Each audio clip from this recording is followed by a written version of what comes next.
This is Where We Live from Connecticut Public Radio. I'm Sujata Srinivasan, filling in for Catherine Shen. When was the last time you were at your doctor's office? Did you feel heard? Did you feel like your healthcare provider had your best interests at heart? Today we are talking about trust between doctors and patients, how it's impacting diagnoses. We hear from Dr. Perry Wilson, Associate Professor of Medicine and Public Health at Yale, also the author of How Medicine Works and When It Doesn't, learning who to trust to get and stay healthy. But joining us now via Zoom from Florida is Shannon Koplitz, Board of Director at Dysautonomia International, an all-volunteer organization educating medical professionals about autonomic disorders. She lives with postural orthostatic tachycardia syndrome, or POTS. She says it took 6 years to get a diagnosis. Shannon, welcome to Where We Live. Shannon? Good morning. Thank you for having me. Oh, pleasure.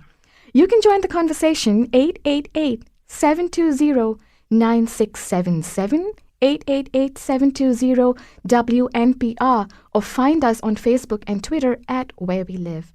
Also with us on Zoom, Dr. Perry Wilson. Welcome to the show. Thanks for having me. Great to be here. Great to have you here. Shannon, I'd like to start with you. When did you begin feeling unwell, and what did that look like? Oh, thank you. So I became ill a little over 18 years ago. I was a 27-year-old social, active, single girl. I was on a corporate fast-track leadership program, and I had the world ahead of me. I was active, I was traveling, working full-time, and suddenly, nearly overnight, I became so ill that I was unable to sit up in bed without fainting. I would go into non-convulsive seizure states in which I was unresponsive, and ended up spending the next 6.5 years struggling to find a diagnosis for what many refer to as just anxiety. So you obviously came up against a wall with the medical community. What happened?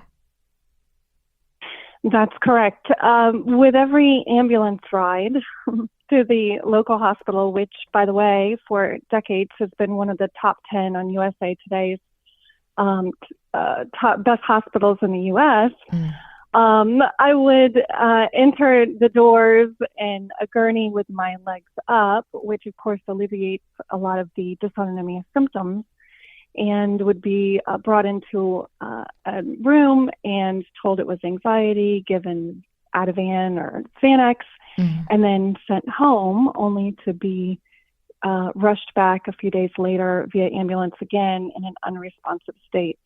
And this continued for years and years until finally one day when I was admitted to the hospital, the nurse realized that when I stood up, my heart rate would go from 60 to 180 beats per minute. Oh, wow. And she would rush in. So she informed the physician, who was had just finished his residency. He said, "I think you have something called POTS, but I'm not familiar with it. I'm going to send you to Mayo Clinic in Jacksonville." Let's hear from urologist Dr. Kamal Shamali of Eastern Virginia Medical School and POTS patients featured in this video by Dysautonomia International. The problem with POTS is that it is a syndrome, meaning that it encompasses different symptoms. And people do not only complain of their heart racing, but they can complain of a zillion other things. Shortness of breath, tightness of chest, lightheadedness, fibromyalgia, dizziness, malnutrition, brain fog, stomach problems, light sensitivity, sound sensitivity, GI tract shutdown, headaches, random body pain. Sometimes everywhere hurts. Fainting, heat intolerance, blood pooling, irritable bowel syndrome, new onset allergies, fatigue, tingling. I think there's about 100 more.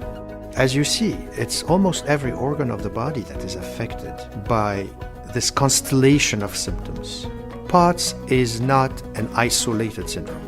It is part of a continuum, of a spectrum of conditions that range from very mild to very severe. And the common link is the autonomic nervous system. So for this reason, we put POTS as one of the major manifestations of autonomic dysfunction, or what we also call dysautonomia. Shannon, I hear you. I also have POTS. It took me more than 6 years to be diagnosed. It actually came about when a physician friend of mine was home when I was cooking, and I bent to the last drawer of the fridge to get something.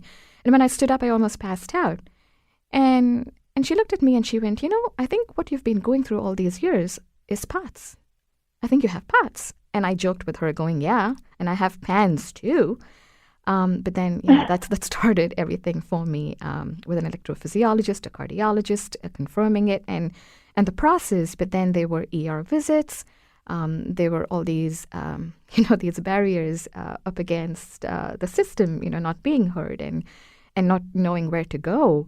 But tell me, in your search for a diagnosis during that time, how did it impact other areas of your life, your career, your finances? I mean, those ER visit copays aren't cheap. Absolutely. You're correct.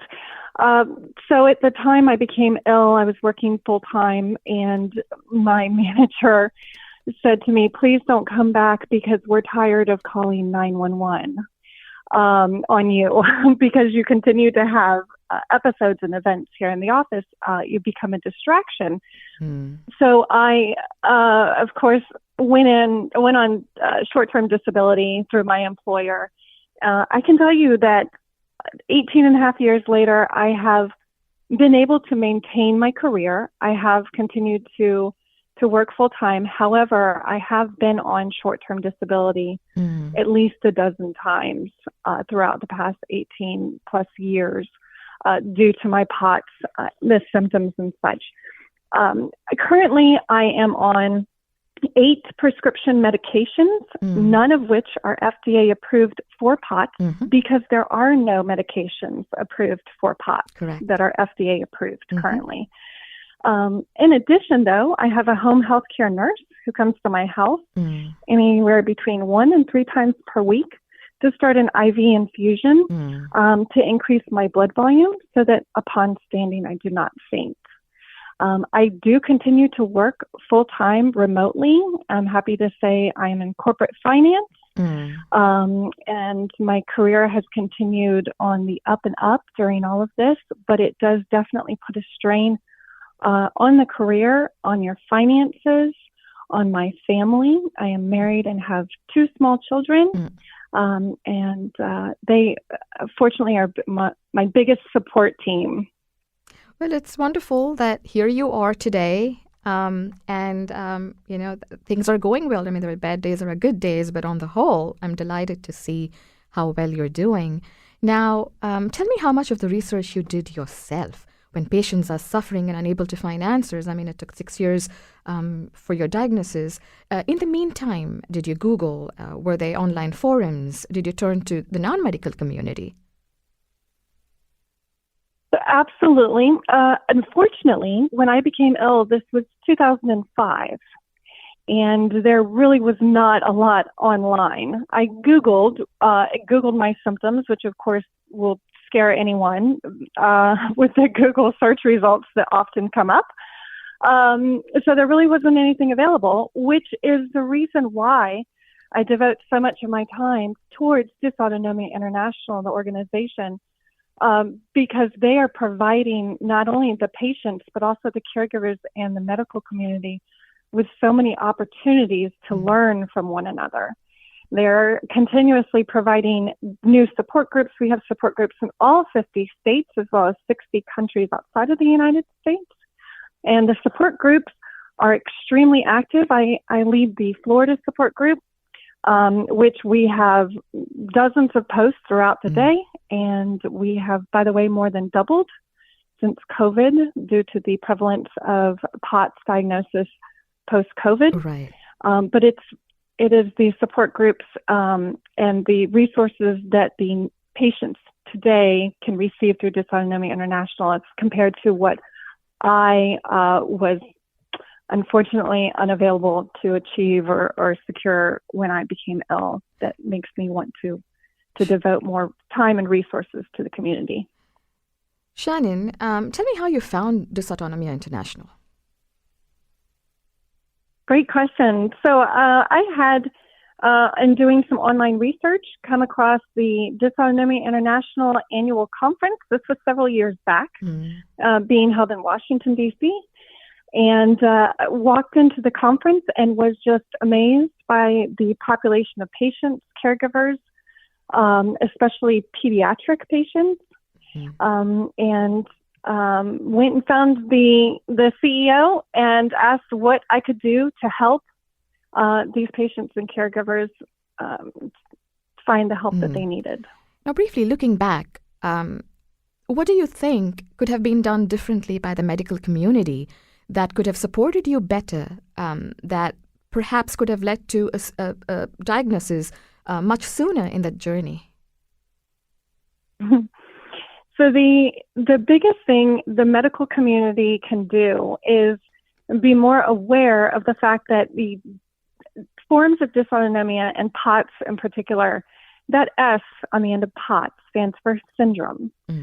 Therefore, we have, as you well know yourself, we have symptoms throughout our entire body, throughout the day, every day.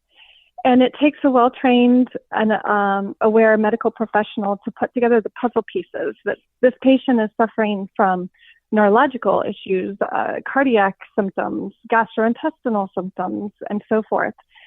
So what the medical community really needs to do is be aware of assessing the patient outside of maybe just their area of expertise. A cardiologist listen to maybe GI symptoms and migraines, for instance.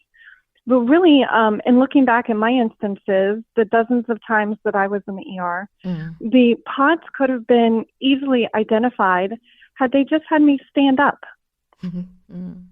Just a simple heart rate measurement upon standing would have indicated to them there was an issue. But I think today, with the medical community being more interested in learning about dysautonomia, I think my word of advice is don't leave the blinders on. Be aware of all of these symptoms that the patient is experiencing.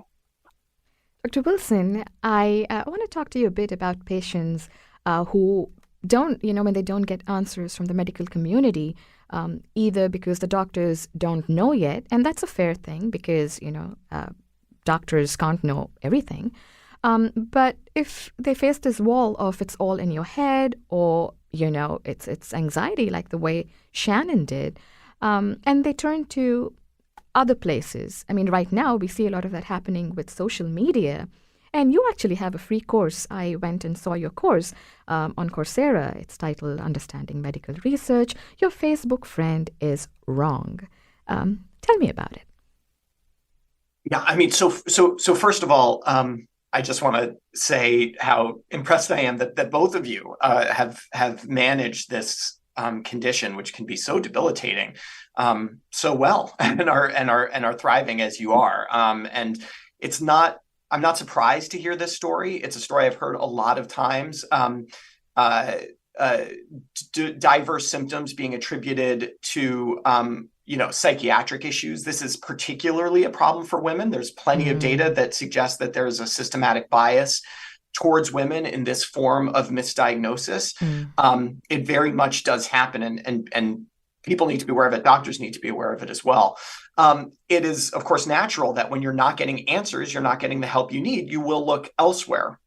Not surprising at all. The problem, of course, is that once you're turning elsewhere, once you're looking outside of the medical establishment, you've got an overwhelming amount of information. Some of it is good and true. Like Dysautonomia International is going to provide very reliable information about this syndrome. And then some of it is completely wrong. And of course, some of it, probably the worst, are people who are deliberately trying to take advantage of others who are desperate. And we see a lot of that as well. And so it can be really frustrating for patients to try to navigate this. And that's why it's, part of my mission is to help patients learn how to figure out, what information is reliable, what information is not, and how to talk to a doctor that you feel might not be hearing exactly what you're saying. And a lot of this is in your book. So could you read a few lines that take us to the heart of your book? Sure. Yeah, I have a section here. This is sort of from the end, as I'm summing up what we might need to do to fix all these problems. Mm-hmm. Perhaps if physicians truly internalized that we are labor and not management, we would be more comfortable fighting for better working conditions. That is what time provides. Patients can support these efforts by expressing their concerns to hospital and health system administrators using language administrators understand, such as, if my doctor does not have adequate time to care for me, I will need to seek out another doctor. The first step for doctors to earn your trust back is spending time with you. We need to be allowed to do this. We need to fight for it. But it isn't the last step. Doctors also need to understand that their patients' symptoms are real and important, even when they are not life-threatening. Tell me how this tension between doctors and the management, in your book you call it labor and management as you put it, affects patient health outcomes, and importantly, what can patients do about it? It's such a huge problem. I mean, people will be, I think, very surprised to hear that 70% of physicians in the United States are employed by corporations or other health systems. So the idea that, physicians are in private practice, hanging out a shingle, are their own boss, only 30% of physicians fall into that category now. So very much we are now labor by any definition, which means we're not creating our own schedules. We are not able to practice in a way that is best for our patient. We have to generate revenue for the corporation, even if it's a nonprofit like the one I work for. We have to generate revenue for them. And there are administrators that are trying to ensure that we do that, often by forcing us to see more patients in less time. There are now 10 administrators for every physician in the United States, another huge problem and drain on the healthcare system, which forces physicians to see even more patients to cover those salaries of administrators. And this is really the central problem of the loss of trust in medicine, because how can you build rapport with a patient when you've got 6 minutes in the office to see them? Are hospital consolidations in Connecticut and around the country further eroding this trust? I mean, we see physician practices bought out one after the other by Hartford Healthcare and Yale. I mean, the consolidation is kind of double-edged. It might have some benefit in that you may need less administrators to negotiate on the behalf of a large practices with insurance companies as opposed to multiple individual practices. But in the end, whether it's Hartford, Yale, who's my employer, or private equity companies which are buying practices, these are people who fundamentally have a responsibility. Their job is to ensure that revenue continues to flow. And I'm not saying that nobody needs money, that we need to keep the lights on, we need to buy equipment and stuff like that. But if that's the entire job, the focus gets shifted from necessarily on what is best for the patient and the doctor, by the way. We all want to spend more time with our patients, to this bigger picture. And we need to be willing to come together, doctors and patients, to push against this, because we are on the same side here. And people might not realize that. And some of the data you cite in your book is striking. One is a study in the New England Journal of Medicine. Trust in physicians is lower in the United States than in 23 other economically developed countries. And yet we have among the highest per capita healthcare spending compared to other developed economies. Yeah, it's startling, isn't it? We spend about twice as much as our closest competitor. We have worse outcomes in terms of basically every major metric of healthcare, whether you're talking about infant or maternal mortality or life expectancy. So it's not like the money is getting us something. And the reason we spend so much on healthcare is because we have an incredibly fragmented system. There are a ton of middlemen. Everyone is siphoning off, creating a ton of inefficiencies. And as part and parcel of this, when people are looking for ways to maximize profit or maximize revenue, an easy way to do it is to treat physicians like, assembly line workers and turn up the speed on the conveyor belt. And that's what burns out physicians. That's why you have physicians leaving practices at record rates. And of course, it's what frustrates patients and pushes them to, alternative therapies, which in some cases may be worse for them. Right. So that brings us back to the advocacy, organized, credible advocacy. And with Dysautonomia International, both doctors and patients work together to advance research and treatment. So tell me how this is happening, Shannon, and where do you go next with this? What's the next step? Absolutely. So Dysautonomia International, we do fund multiple research studies every year throughout the globe, actually, not just the United States and Canada. We do studies in Europe and Australia, South America. We are continually working with our medical advisory board members, which are made up from organizations, some of the leading research organizations around the world. We are constantly encouraging our patients to get involved in research studies that are available to them, that they can travel to.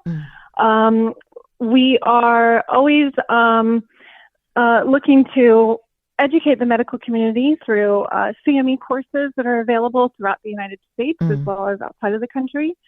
And then we also, of course, are leading efforts and have been for several years now on Capitol Hill, meeting with Senate and House members and lobbying for more research funding through the NIH. So I joined my fellow board of directors earlier this year. We spent 4 days on Capitol Hill and at the NIH, met with 35 senators and congressmen individually, pleading our case that there is definitely not enough research dollars being given towards POTS research in particular. In fact, at our current population, NIH is spending roughly 20 cents per year per patient on POTS research, which is completely unacceptable. Thank you. We are pushing very hard for an increase in funding for research through the NIH. Thank you, Shannon, for your time today, and be well. From Connecticut Public Radio, this is Where We Live. I'm Sujata Srinivasan. Thanks to Shannon Koplitz, Board of Director and Treasurer for Dysautonomia International, Dr. Perry Wilson, Associate Professor of Medicine and Public Health at Yale, also author of How Medicine Works and When It Doesn't, is going to stay with us. Tell us what your experience at a doctor's office has been like. You can join the conversation, 888-720-9677, 888-720-WNPR, or find us on Facebook and Twitter at Where We Live.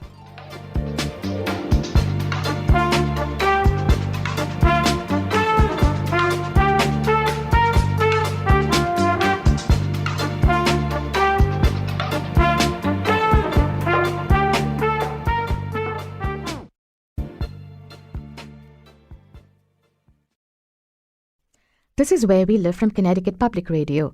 I'm Sujata Srinivasan, filling in for Catherine Shen. As we just heard, many patients are understandably frustrated at the doctor's office. Getting a diagnosis or even an appointment has become a challenge. But doctors trying to provide the best care they can are frustrated too. Dr. Perry Wilson, Associate Professor of Medicine and Public Health at Yale, is also author of How Medicine Works and When It Doesn't, learning who to trust to get and stay healthy. Perry, in your book, you talk about how trust is eroded due to many factors, one of which is doctors prescribing medications that patients can't afford, high copays or out of the insurance formulary. What is the solution here? Yeah, I mean, this is a huge problem, but fortunately, there's a pretty simple solution. The pharmaceutical industry is responsible for the high cost of drugs. They are, by and large, incredibly profitable, actually. And there is broad bipartisan support on the side of voters to allow things like negotiation of drug prices with Medicare, which is, how capitalism is supposed to work, right? You're supposed to, if you have multiple drugs that can treat the same condition, we should be able to negotiate for lower prices and see what the market will bear. That is happening now in a very limited sort of almost pilot program from the Biden administration, but not nearly on the scale that is necessary. The Inflation Adjustment Act for Medicare you're talking about. The correct, Medicare which is going to allow Medicare to negotiate the price of a small handful of drugs, 10 expensive drugs or so. Right. The reason this is, I just want to call this out, is that the pharmaceutical industry spends more on lobbying than any other industry in the United States. It's more than $300 million a year of lobbying. It spends more on lobbying than oil and gas, which I often think, before I looked up this data, I thought, oh yeah, those big oil companies, need their leases. No, not even close. Pharma is way more. And 2/3 of our Congress people, both on the Republican and the Democratic side, receive lobbying money from the pharmaceutical industry. So there's a very obvious reason why there's a disconnect from what the public wants and what Congress is willing to do. And it's high time we call them out on it. Right. And the trickle-down effect happens at the doctor's office between the doctor and the patient. Absolutely. It's, we certainly can't control, it's way above our pay grade to control the price of the medications we prescribe. But more disturbingly, a lot of doctors have no idea what the price their patient will pay is going to be. Again, because we can Google the list price of a drug, but depending on the insurance company and the copays and, how much they've put into their deductible already, it's almost impossible to tell until the patient gets to the pharmacy and gets a bill, what they're going to be charged. Right. You also talk about the Sunshine Act, how patients should ask their doctor to suggest an alternate drug if publicly available data shows that the physician received money from the pharma company making that drug. Tell me more. Yeah, most people don't know this, but if you Google the Sunshine Act, that's its colloquial name. But what you'll find is a website that allows you to search any doctor in the United States, and you can see how much they've received from pharmaceutical companies in all forms. Even if it's a lunch, if the lunch costs $25, you'll see $25 there. It's worth looking up your doctors. Most doctors, patients will be pleasantly surprised that they get actually nothing from pharmaceutical companies. They might find, oh, that's good. But it's worth knowing, especially if you have a good relationship with your doctor, so that you can know, that there are oftentimes alternatives out there. And it may not be that the doctor is prescribing a specific drug because they're getting lunches. It may be that they like that drug the best. And the pharmaceutical company has metrics to know that, oh, that's a doctor that likes our drug. Nevertheless, it's good for patients to know that so there can be clear communication. There are some delightful patient stories in your book, and there's one about Miss Mayer. Briefly, what's her story and how has it helped shape your patient interactions since then? Yeah, this was a really sort of interesting story happened early in my career where a woman had come to me after seeing 5-6 other doctors for a host of symptoms. Fatigue, muscle aches, lack of energy, joint problems, and had just had every test in the book, every scan, every blood test, and everything was coming up negative. I had a talk with her and it was our first visit, and I'm sort of embarrassed at this point to say that I got a sense from her that there was, some issues here that could be associated with what is major depression disorder, which can be, again, this is it is a bias of doctors to ascribe symptoms to psychiatric problems, but that doesn't mean that psychiatric problems don't exist. Absolutely. Nevertheless, yeah, I'm sorry, go ahead. No, absolutely. I mean, absolutely. It's important too, for a doctor to flag a problem if that's the clinical diagnosis. Yeah, exactly. But my mistake was that we hadn't built that trust yet. It was our first visit. I didn't need to bring this up in our first visit. I didn't have that rapport. And as soon as I brought it up, I saw her shut down. It was just, she was gone. And I set up a follow-up for her that she never showed up to.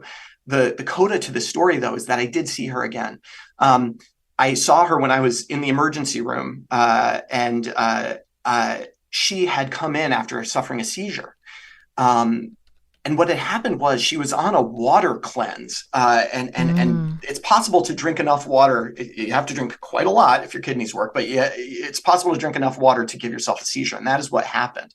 When I talked to her again, I found out that over the past year, she'd, abandoned conventional medicine. She had found a group that online that had convinced her that she had heavy metal toxicity, and she was taking all types of therapies for heavy metal toxicity.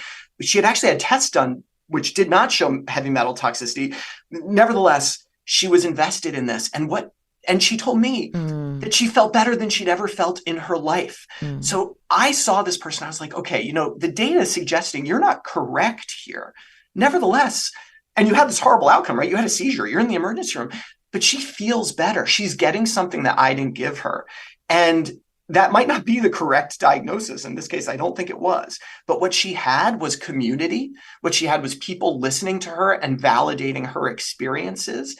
And that is really powerful too. And it's something doctors don't think about enough. Absolutely. And I think because she didn't like the answer you gave her, she went to someone else whose answer was more palatable. And look, and that can be dangerous. And it certainly was. I mean, she could have died. Right. So this isn't a happy story by any means, but it was educational for me because it reminded me that, we have a shot. We often have a shot with patients. But if we don't handle it appropriately, if we don't build that bond with them first, then, in some ways, the harm that she suffered was due to me. You might not blame me as much as I blame myself for something like that. But I do see a connection there. And it did change the way I practice. Right. Now, what should patients ask their doctors when advocating for themselves? So I have a very easy one. And it's this question: what else could this be? I think it's the most important question in medicine. Doctors are busy and they're humans. And we see a lot of conditions, and most of them are common because just by definition, we see pneumonia, we see heart attacks, we see emphysema, we see the flu, we see COVID.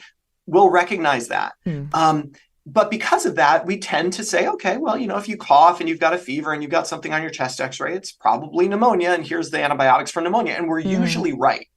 But that one question, what else can this be, just forces us who are human to say, okay, well, I suppose, and to broaden that differential diagnosis a bit. Now, that doesn't mean that it's not pneumonia. And in fact, I think it's the best thing to do is to treat as if it's a common condition first. But because you've gone through the exercise, when you come back, and if you're not getting better, you've got that in your back pocket to say, yeah, I'm not feeling better despite the antibiotics. Remember how you said it could also be, X?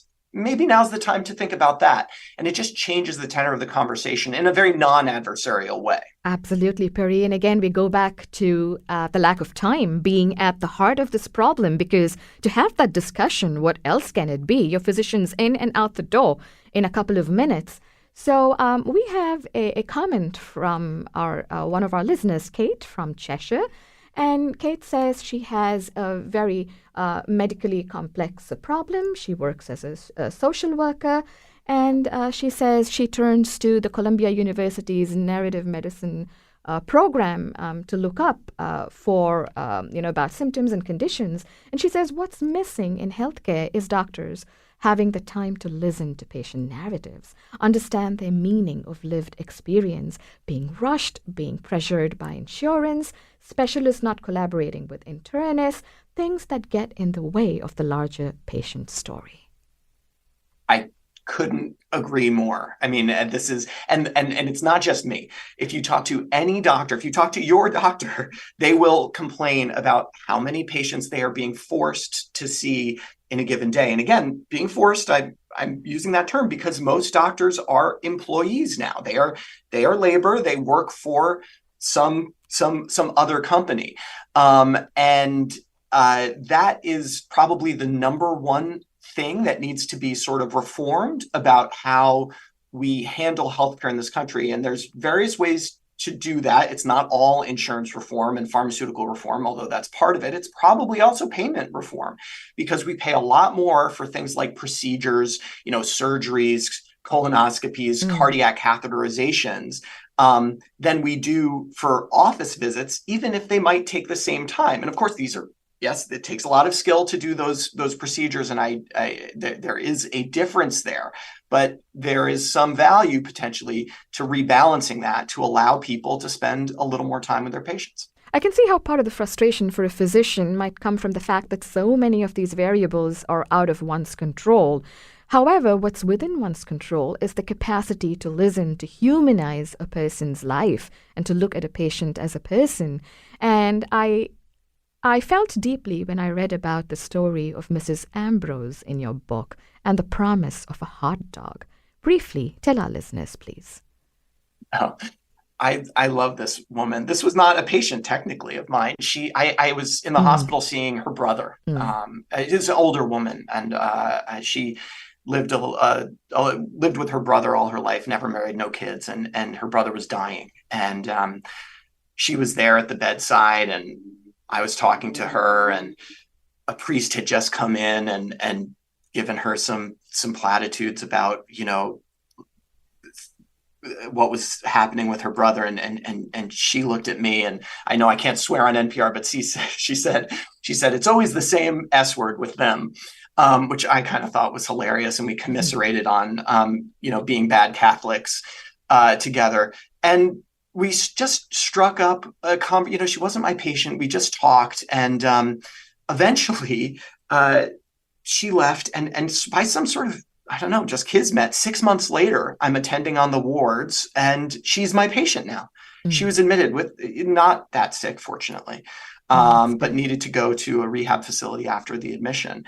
And we continued that friendship, and all she ever wanted was a really good hot dog, which I couldn't find for her in the hospital. But I was able, once she got discharged to the rehab facility, to stop at Blackie's in Connecticut. Many of you, from Cheshire, and will know Blackie's, and bring some good hot dogs to her. So those are the moments in medicine that, make it worthwhile for me. And the fact that doctors are getting less and less of those moments is an explanation for why, fewer of them are staying in medicine, and why, fewer are coming into medicine nowadays. From Connecticut Public Radio, this is Where We Live. I'm Sujata Srinivasan. Dr. Perry Wilson of Yale will stay with us, and we want to hear from you. Do you feel heard when you go to the doctor? You can join the conversation, 888-720-9677, or find us on Twitter and Facebook at Where We Live.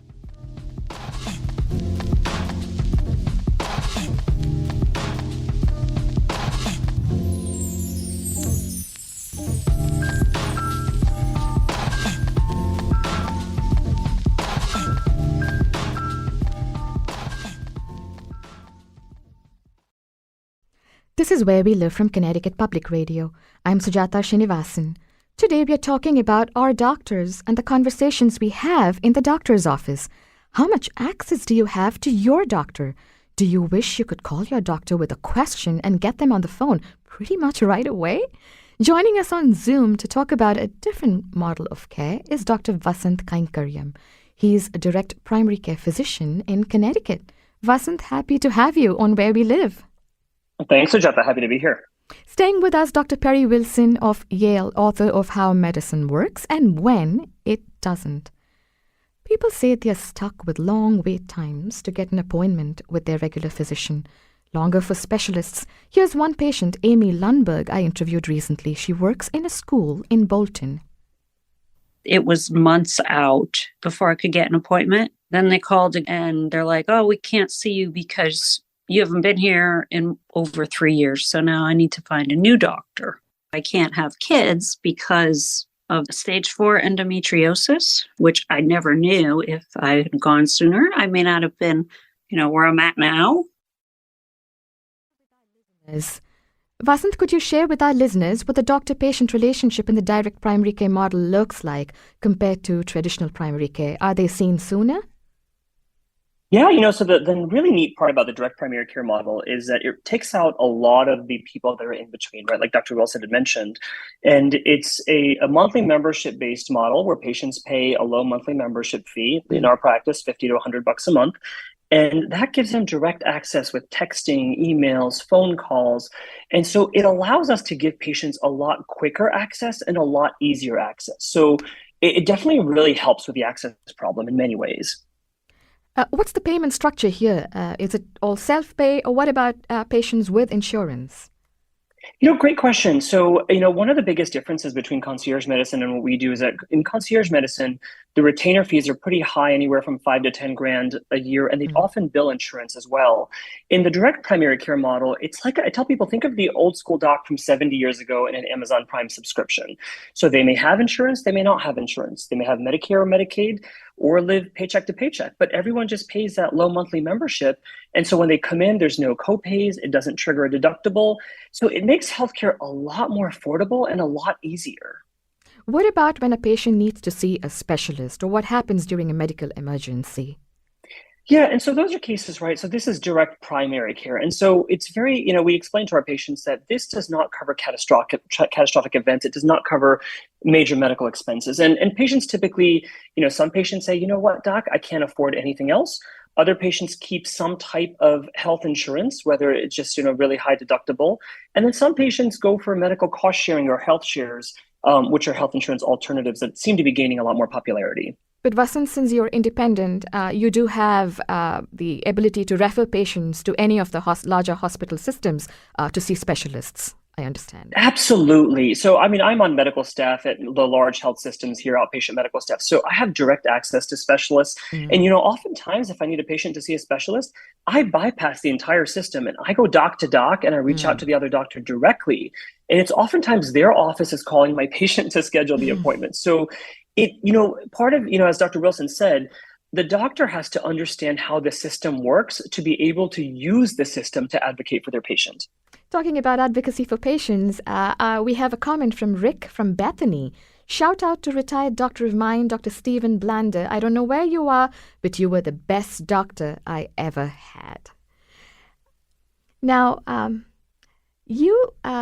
I understand you specialize in preventive medicine, Vasant, and I assume that's the goal of every primary care physician. But what does this look like in your practice? Yeah, I tell people that the traditional primary care model is where the doctor is in a building surrounded by a whole bunch of subspecialists in acute care. Our vision here at 4 Elements is to basically be surrounded by wellness professionals. So we have, so I'm triple board certified internal medicine, pediatrics, and obesity medicine, but we have we have massage therapy, chiropractic, clinical hypnosis for behavior change. We do so much here that really focuses on how do we keep you out of the hospital and out of the acute care system by giving you access to these resources that focus on, if you look at the data, right, the largest determinant of health is individual behavior. And if a doctor doesn't have the time or doesn't give your patients the resources to change that individual behavior, how do you expect them to get healthy? How much time do you roughly spend with each of your patients? So before a patient even commits to the practice, we have an hour intake. So it's an hour meet and greet. So it's like a speed date with your doctor where I tell them, if I don't get to know you as an individual, I cannot give you individualized care. So we do an hour intake, and our physicals are typically an hour and a half, and our follow-ups are at least 30 minutes. But because I control my schedule, I can choose how much time my patient needs based on what's going on. What's your job satisfaction like? We see there's this crisis in primary care, more physicians retiring and not enough medical students wanting to actually come into primary care. Do you say that you have a strong relationship with your patients, less hassle with the system? Are you excited to wake up and go to work? I will tell you, so I was a C-suite executive in a very large healthcare system a few years ago. And then I quit my job in 2019 and went to a salary of zero to basically create this practice. And so, I will tell you, I might be physically tired because it's a lot of work being an entrepreneur and a doctor, but I find meaning in everything that I do every day. And I think, we have a lot of students who rotate through here because part of our job is to tell people, look, physicians, you don't have to succumb to the burnout. Make your choices. They're out there and it takes some sacrifice, but you can do it. Perry, we just have a few moments here. What do you think of this model? I think it's, I think it's fascinating. And I think we need to be experimenting with new models to deliver care, because obviously the predominant model is not working broadly for patients or doctors. So I'm really encouraged to see people trying this. And I hope that it's just accessible to as many people as possible. Do you think this model possibly will attract more medical students to the field of primary care? Oh, I would love it if it could. I think in the end, this is going to sound a bit cynical, but the way I've seen following med students for 20 years since I've been one is that a lot of decisions end up being focused around those reimbursements. And as reimbursements have shifted, medical students going into various specialties have shifted with them. Not for all medical students, but that does seem to be a potential motivating factor. And of course, the $400,000 of medical school debt they all accrue doesn't help matters. Thank you, Vasant and Perry, for your time today. I'm Sujata Srinivasan. Today's show is produced by Tess Terrible. Our technical producer is Kat Pastor. Download Where We Live anytime on your favorite podcast app. Thanks for listening. Have a lovely day and be well.